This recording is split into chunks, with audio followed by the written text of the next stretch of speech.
গত পর্বে আমরা ডাটাবেজে কিছু ইনফরমেশন সেভ করেছিলাম, সেটা সাকসেসফুলি সেভ হয়েছিল। আজ আমরা সেই ডাটাগুলো নিয়ে এসে দেখাবো।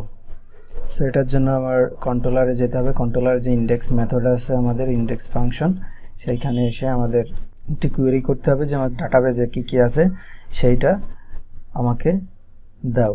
সো এটার জন্য আমি একটি ভেরিয়েবলের মধ্যে ডাটাবেস থেকে যে ইনফরমেশন, সেই ইনফরমেশনগুলো নিয়ে আসবো, নিয়ে এসে এখানে দেখাবো এবং আমরা রিটার্ন করেছিলাম সেই ব্লেড ফাইলের মধ্যে আমরা একটি রিটার্ন ব্লেডের মাধ্যমে পাস করব। সো এটার জন্য আমি এখানে ভেরিয়েবলটা লিখে দিলাম যে শপ অল, শপটা আমাকে ডাটাবেস থেকে আসবে অল শপ, এবং এখানে রিটার্ন যে ভিউ ব্লেড ফাইলটা ছিল সেই ভিউ ফাইলটার ভিতরে আমি কম্প্যাক্ট করে যে ভেরিয়েবলটা আছে সেই ভেরিয়েবলটা পাঠিয়ে দিলাম। ভেরিয়েবলটা পাঠানোর পরে এখানে একটু ডিবাগ করে দেখব যে আসলে আমাদের যে শপটা নিয়েছি অল শপ আমরা আনলাম ডাটাবেস থেকে, সেটা আসলেও দেখাচ্ছে কিনা। সো এই ইন্ডেক্স পেজটা যদি আমি রিফ্রেশ করি, দেখতে পাচ্ছেন যে এখানে কালেকশনের মধ্যে শপের মধ্যে একটি অ্যারে আকারে অ্যাট্রিবিউট আছে যে শপের নাম ডিটেলস, তার মানে আমাদের ডাটাবেস থেকে ওই টেবিলের যে ইনফরমেশনগুলো ছিল সেই ইনফরমেশনগুলো সে দিয়ে দিছে। সো এটার জন্য আমার এখন ব্লেড ফাইলে একটি ফর ইচ করতে হবে, যেহেতু আমি ব্লেড ফাইলে এটা পাস করেছি, ফর ইচ করলে আমি ইনফরমেশনটা পাবো। সো এটার জন্য আমার এখানে ফর ইচ করতে হবে যে ব্লেডের ফর ইচ, যে ভেরিয়েবলের নাম দিয়ে আমি পাঠিয়েছিলাম শপস অ্যাজ শপ দিয়ে, তারপরে এসে আমি এবার ফর ইচটা ইন্ট করলাম। ইন্ট করার পরে আমি এখানে এলআই লিস্টের মধ্যে দেখাবো হচ্ছে আমার শপ লিস্ট। এটার জন্য কার্লি ব্রাসেস, এখন হচ্ছে আমার শপ দিয়ে শপের যে নেমটা আছে নেমটা আমি এখানে দিব, যে দিলে এখানে আমি এখন যদি পেজটা রিফ্রেশ করি দেখতে পাবো যে মিনা বাজার একটি শপ আছে। এখন আমি আরেকটি শপ অ্যাড করব,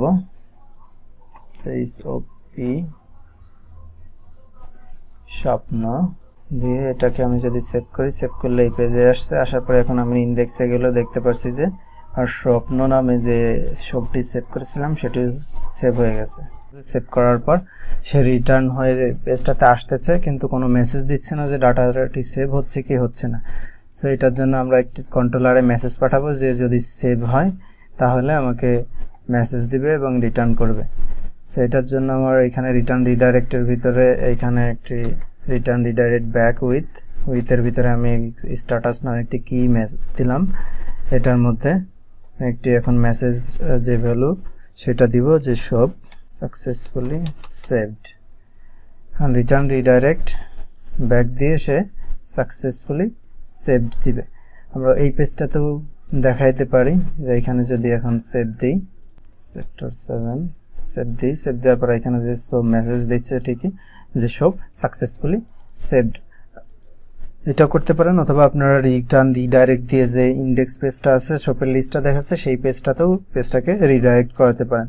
সো এখানে যদি আসলে পরে এখানে আপনারা সব ইনফরমেশন দেখতে পাচ্ছেন যে এটা মিনা বাজার, এটা স্বপ্ন, এটা ফ্যামিলি শপ, এইগুলো দেখা যাচ্ছে। এখন আপনারা চাইলে যদি এখানে ক্লিক করেন, ক্লিক করার পরে একটা লিঙ্ক তৈরি হবে, ক্লিক করার পরে সেটা ডিটেলস দেখাবে, সেটাও করতে পারবেন খুব সহজেই। সেটার জন্য আমাদের যে ভিউ ফাইলটা ছিল সেই ভিউ ফাইলটার মধ্যে আমাদের এই ডিটেলসটা রিটার্ন করতে হবে। সেটার জন্য আমাদের ফাংশন কন্ট্রোলার একটি ফাংশন তৈরি করতে হবে। অলরেডি আমরা একটি ফাংশন তৈরি করেছিলাম, এটার মধ্যে আমরা একটি আইডি পাঠাবো, যে আইডি ধরে আমাদের ইনফরমেশনটা সে দিবে যে কোন আইডিতে কোন শপে আমি ক্লিক করছি, শপের যে আইডি আছে সেই আইডি ধরে আমাকে দিবে। শপের আইডি হচ্ছে, আমরা যদি ডাটাবেসটাতে দেখি যে এটা মিনা বাজার, একটা আইডিটা হচ্ছে 1, ফ্যামিলি শপের আইডি হচ্ছে 3, স্বপ্নের আইডি 2, এইভাবে সে আইডি ধরে ওপেন হবে। সেটার জন্য আমাদেরকে এখানে একটি কোয়েরি করতে হবে। শপ দিলাম, দিয়ে হচ্ছে এখানে আমি আবার সেই শপ মডেলটা কল করতেছি। কল করার পরে এখানে আমি ফাইন্ড করব। ফাইন্ড হচ্ছে আমার যে আইডিটা আমি দিয়েছি এখানে সেই আইডিটাই এখানে কল করব।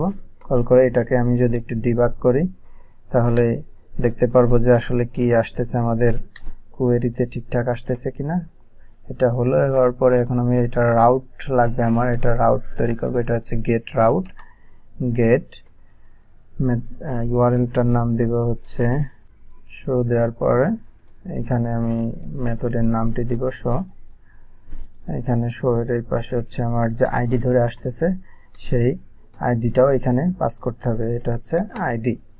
এখন আমি শো দিয়ে যদি ইউআরএল একটু দিই, যেহেতু এখানে লিঙ্ক তৈরি করি নাই, শো আইডি 1 আছে আমার, 1-এ ক্লিক করি, তাহলে এখানে যে ডিবাগ করেছিলাম আমরা সেই ডিবাগের ভিতরে ইনফরমেশনগুলো দেখতে পাচ্ছি, যে Meena Bazar, location Uttara, address Azampur, created at কখন ক্রিয়েট হয়েছে এই ইনফরমেশনটা দিয়ে দিছে। সো এটা হচ্ছে আমরা খুব সহজেই এখন আমাদের ব্লেড ফাইলে প্রিন্ট করতে পারবো। সো ব্লেড ফাইলে প্রিন্ট করার জন্য আমরা এই ডিবাগটাকে বাদ দেব, দিয়ে এখানে আমাদের যে রিটার্ন আছে, রিটার্ন ভিউ এর মধ্যে আমাদের যে ব্লেড ফাইল আছে সেই ব্লেড ফাইলটিকে কল করব, যে shop dot view blade file ছিল আমাদের একটা ভিউ, এবং এইখানে আমরা যে ভেরিয়েবলটার মধ্যে কোয়েরি করে এই ডাটাগুলো নিয়ে আসলাম, ইনফরমেশনগুলো নিয়ে আসলাম, সেইগুলো আমরা এখান থেকে পাস করব কম্প্যাক্টের মাধ্যমে। কম্প্যাক্ট ভেরিয়েবলটির নাম এখানে পাস করে দিলে আমরা ইনফরমেশনগুলো ব্লেডে চলে গেছে। তো এখন ব্লেডে আমরা এটাকে প্রিন্ট করব। প্রিন্ট করার জন্য এখানে আমি যদি এখন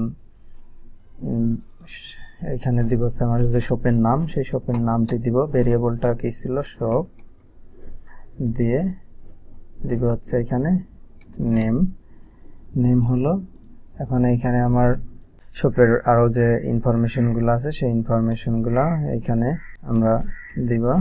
এটা হচ্ছে শপ, দিয়ে শপের হচ্ছে লোকেশনটা কোথায়, LOCA লোকেশন, এটা হচ্ছে আমার লোকেশন। এরপরে আমরা আবার আরেকটা প্রিন্ট করতে পারি, এটাকে আমরা যদি একটা পি ট্যাগের ভিতরে দিই, লোকেশন, এরপরে আছে আমাদের অ্যাড্রেস, TTRESS অ্যাড্রেস, এরপরে আরেকটা ইনফরমেশন যে এটা আসলে কবে ক্রিয়েট করা হয়েছে, ইনফরমেশনটা কবে সেভ করা হয়েছে সেটা আমরা এখানে দিয়ে দিচ্ছি, ক্রিয়েটেড অ্যাড। ক্রিয়েট করা হয়ে গেছে। এখন হচ্ছে আমাদের কি দরকার, যে যখন আমরা ইনডেক্স যে আমাদের ইনডেক্স লিস্টটা আছে সেই লিস্টটাতে আমরা যখন ক্লিক করব তখন এটা ডিটেলস ওই পেজটাতে যাবে। সো এটার জন্য আমাদের যে এলআই লিস্ট ছিল এটার মধ্যে একটা href ট্যাগ লিঙ্ক আপ করব। লিঙ্ক আপের ভিতরে শপের নাম থাকবে এবং এইখানে হচ্ছে আমাদের শপের আইডিটা থাকবে, সেই আইডি ধরে সে ওই পেজে ওপেন হবে। সেটার জন্য হচ্ছে আমাদের যে পেজের ইউআরএলটা কি ছিল শো, দিয়ে এখানে কমা দিয়ে হচ্ছে আমাদের শপের আইডিটা দিব, শপ আইডি। সো অলরেডি মনে হয় আমাদের কাজ হয়ে গেছে। সো এখন আমরা যদি শপের ইন্ডেক্স পেজটাতে আসে, এখানে দেখেন মিনা বাজার 1, আইডি দেখাচ্ছে 2। তো এখানে ফ্যামিলি শপে যদি ক্লিক করি, view not fund show, sorry এখানে আমাদের রিটার্নে একটু প্রবলেম হয়েছে, এটা শো হয়ে যাচ্ছে বারবার মিস্টেক। সো এটা শো না, শপ।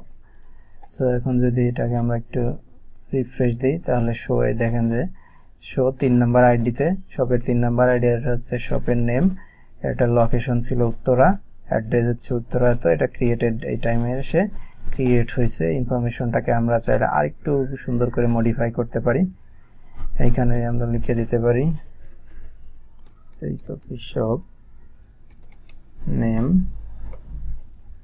লোকেশন এটা কোন টাইমে এটা ক্রিয়েট হয়েছে সেইটাও এইখানে।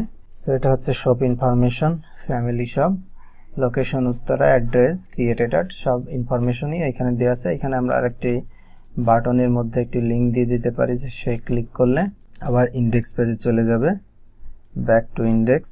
এখানে একটি লিঙ্ক দিয়ে দিব আমরা href ট্যাগের মধ্যে। এখানে আমাদের সব ইন্ডেক্সের যে ইউআরএলটা আছে সেই ইউআরএলটা এখানে দিয়ে দিব, এটা ছিল shop। সেই ইউআরএলটা তৈরি হয়ে গেছে। এখানে যদি ক্লিক করি এখন ব্যাক টু শপ লিস্ট, এখানে শপ লিস্টে চলে আসছে শপ নাও, ব্যাক শপের ডিটেলস দেখাচ্ছে, ব্যাক টু শপ লিস্ট। এবং এখানে নতুন একটা যদি অ্যাড করি আমরা এখন টেস্ট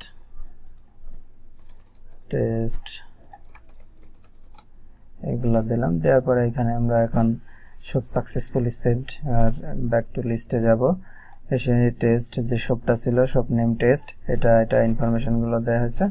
সো এই পর্যন্ত আমাদের এটা কমপ্লিট হয়েছে। এখন আমরা একটি কাজ করবো যে এখানে আমাদের একটি বাটন থাকবে, সেই বাটনটাতে আমরা যখন ক্লিক করব সেটা এডিট হবে। সো নেক্সট পর্বে আমরা শপের যে ইনফরমেশন আছে ইনফরমেশনগুলো এডিট করে দেখাবো।